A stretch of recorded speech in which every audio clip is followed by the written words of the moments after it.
Hello, hello, testing, testing. Hopefully, my volume is good today.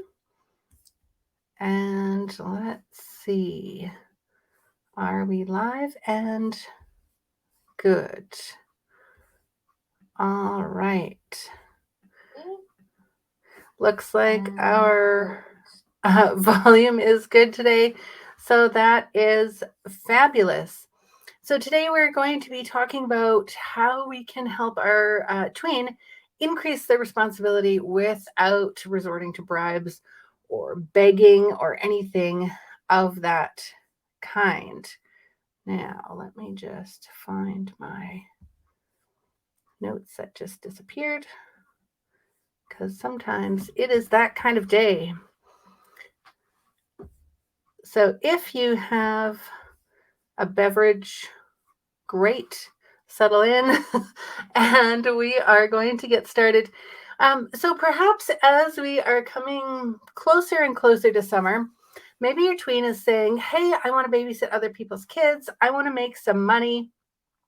And you're thinking, "Oh my goodness, you can't even get yourself sorted out.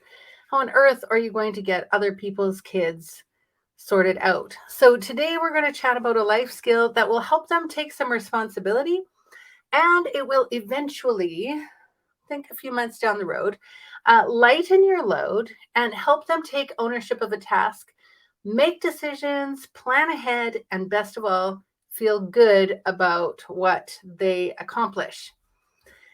So, as an added bonus, of course, when they eventually do go out to watch other people's kids, you'll feel confident that if nothing else, the kids won't starve. You guessed it, we are going to talk about how to get your kid to help with meals around the home. I'm Marina Gabor, founder of Life Skills for Tweens, empowering moms to raise independent kids, as well as Oakfield Safety, where we do babysitting and home alone courses. So I am super glad that you are here watching this. If you are here live, you can type hashtag live in the chat. If you are catching the replay, please put hashtag replay so that I know that you have been here. Thank you. Now, before we dive in, I want you to think about the last time your kid tried to make something in the kitchen. How did you respond? How did you respond? And was it helpful? Was it not helpful? And how could you respond differently in the future? Excuse me. Sometimes with tweens, it's like a game of would you rather. So I've talked to some moms and they're like, I just want to do it all myself. I don't want my kid in the kitchen. Turns out to be a disaster. I would rather just do it myself. But when we think about that, how long does that game go on? At what point are they going to be able to do things for themselves? And if you are here and if you are part of this group or listening to this, you probably want your tween to become more independent because you know that eventually they're going to be on their own. And we need to start teaching, training, encouraging, and moving them forward to that. So when they finally launch, they are prepared. So would you rather have them eat peanut butter and jelly every time they have to make a meal? Or would you rather spend some time and show them how to cook a few things so that they feel confident and can make a happy meal? Not to be confused with a happy meal from McDonald's, a healthy meal. Um, Now, sometimes we just don't have the emotional energy or the time to teach them. It's sort of one more thing at the end of the day. You get home, maybe you've been out working all day or running kids around, whatever the case, and you think, now I'm supposed to teach my kid how to cook? Are you kidding me? I don't have energy for that. And so, as moms, we just end up doing it ourselves because it's easier. So, today I'm going to suggest, offer, encourage, support a way that you can teach your kids to make dinner And it's eventually going to lighten your load, and it's going to increase their skill set, their confidence, and their ability to make a healthy meal for themselves if they had to, or make a healthy meal for the kids that they are babysitting. So, step number one is we want to get kids in the kitchen. When I was growing up, I was in the kitchen every time my mom wasn't, and she didn't really want me in the kitchen. This was her kitchen. And if I was going to be in there, because I actually wanted to be in there, as soon as she left, I would go in there and I might have left a mess, which might have been contributing to the reason why she didn't want me in there. But all that to say is get your kids in the kitchen, low stress times, a little bit at a time, so they at least know what's happening in there. Meals don't just magically appear on the table.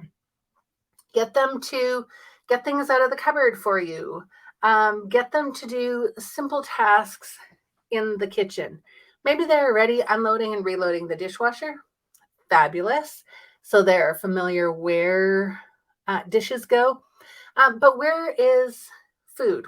Like not processed food, but whole food that you would cook into making a meal.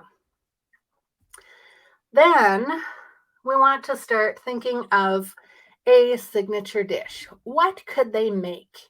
Something that they're actually going to eat that doesn't require too many steps, that you could break it down simply, and you could teach them over the course of a couple weeks so that they could be independent in doing this. Now, it depends what age you're starting the kids off at, how fast this will progress, what their aptitude is, what their attitude is, what your attitude and tolerance is.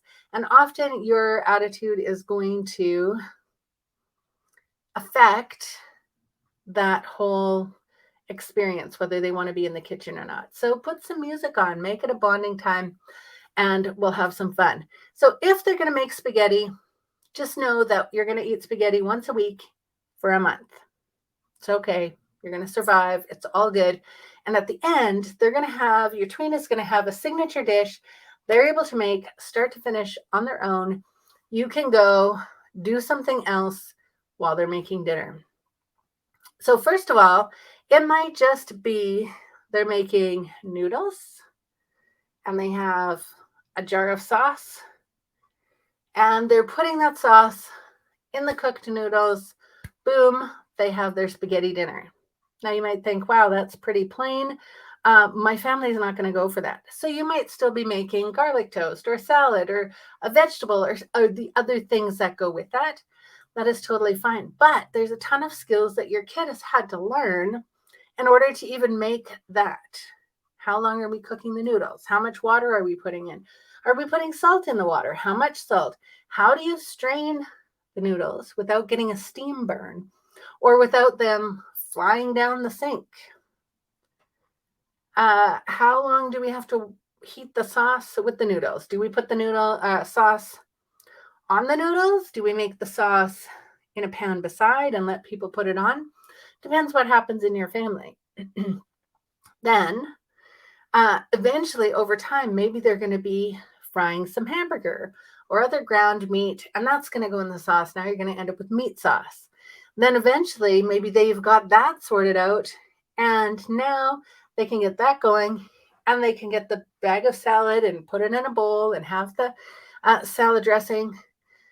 And then maybe they're also making the garlic toast. So they're thinking, oh, okay, well, how am I going to make garlic toast? Well, I need to make sure that I have the bread and I'm buttering the bread and I put the garlic in the butter or however you're going to make it.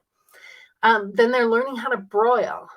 Lots and lots of skills just in a simple spaghetti dinner. But they're going to learn that over a couple of weeks. And week one, it's like a job shadowing situation.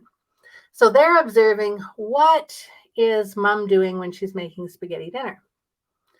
And get them to take some notes, because the next week they're going to be doing the spaghetti dinner and you're going to be directing, encouraging, shadowing to make sure that it's all good. Then the third week, they are in charge. They are making it, and you are in and out. You're available for questions. By the fourth week, they've got it handled. You're going to have supper on the table. And it might be a bit late if their time management is a bit off, which it might be, and that's okay. Kitchen might be a disaster, but you're going to have dinner and you wouldn't have made it. You will have transferred that responsibility of dinner once a week to your tween. They are going to feel great about that. Absolutely great.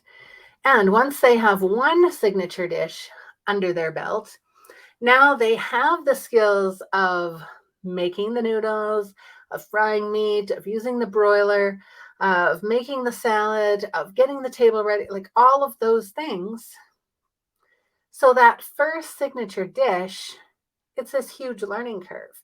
But the second one, well, they already have a skill set, a skill base to start from. And now you're going to build on that. So don't worry, you don't have to eat spaghetti once a week for the rest of your life, but it is a starting point. It is a starting point. I would love to know, is your kid making spaghetti at home, or what kind of signature dish could they make? It needs to be something simple. It needs to be something they will actually eat, because there's no point in trying to get them to make, if they hate Brussels sprouts, liver, and onions, you're not going to get them to make that as their signature dish, because they're not going to eat it and they're not going to want to make it. So, what dish will they make? It could be that they're making Kraft dinner out of a box. They still have to learn how to cook the noodles. Do they put salt in the noodles? How long do they cook the noodles? They have to be present. They still are draining the noodles. They're still following the instructions on the box. So even if you're not a from scratch kind of cook, you're still going to teach your kid how to cook something. So when you say it's your dinner day and you go and you write it on the calendar, now you've transferred that. It becomes their responsibility. We're having dinner at 7:30. So get started at, help them work the time back to figure out what time they need to start so they can have dinner on the table at the appropriate time. You've transferred that responsibility, whether it is homemade pasta and homemade sauce and a whole works is homemade, or whether it's we bought the garlic toast in the foil from the store and we're heating it up and we're making Kraft dinner from a box, or we have spaghetti and we have a jar of sauce and we're mixing that together. We have salad in a bag. It doesn't matter. What matters is not the meal itself. It matters that your child is doing it on their own. They're becoming more independent. It's a step in that right direction. And they're going to take pride in that and realize, I'm being more, I'm growing up. I'm being more responsible. And then if they go babysit somebody else's kids and the parents say, oh, well, I left out some Kraft dinner, some hot dogs, then your tween is familiar with how to use the stove, how to boil water with pasta in it and successfully strain it without burning themselves. Like all of those things, they can transfer those cooking skills to other things. All right. So think about, what can your tween's signature dish be? And this is something to chat with them about. I know we've been inspired by various cooking shows over the years. And maybe that's a starting point. They see something somebody has made. They go, oh, that would be really delicious. And you're like, well, what if that could be your signature dish? And then run with that. So developing these responsibilities takes time over weeks. How are we going to do this without bribing, without begging them to do it? Well, we need to get buy-in. And part of that buy-in is having a conversation about it. It's coming alongside them. It's not dumping all of the responsibility on at once because they're going to push back and say, I'm not good at that. I can't do that. They'll shut down, which is why we start with them helping in the kitchen and progressing to doing it on their own. I have done this with my daughters. I know it works. I would love to hear what's happening in your household as far as like getting your tween to cook a meal, what that is, how is the process going, what are the struggles, what are the challenges, and most important, we want to transfer that responsibility. So we're not begging, we're not bribing, we're saying, hey, Monday's your dinner day. We've talked about this, and they might fuss and they might go, I don't want to cook dinner on Monday. It's on the calendar.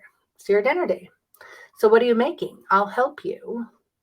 And then over time, they will take it on. But we're not bribing. We're not begging. We're just collaborating, coming alongside them, and saying this is part of becoming independent. And then you'll find that you don't need to beg. You don't need to bribe. You need to come alongside. So I hope that this has been helpful, encouraging, and so on. And in the coming weeks, we're going to be talking more about how to transfer some of that responsibility to your tween. What is like appropriate responsibilities to pass on to your tween? How can they start getting stuff on their calendar? How can you help them be organized? And I do have a training camp coming up for tweens for exactly this. I'll give details in the coming weeks because I think it's super important to come alongside, encourage, and support tweens as they are going through those growing pains to independence. So until next time, get in the kitchen with your tween, talk about food, talk about their signature dish, talk about what they could be making, and I will see you on the next Tween Talk. Bye for now.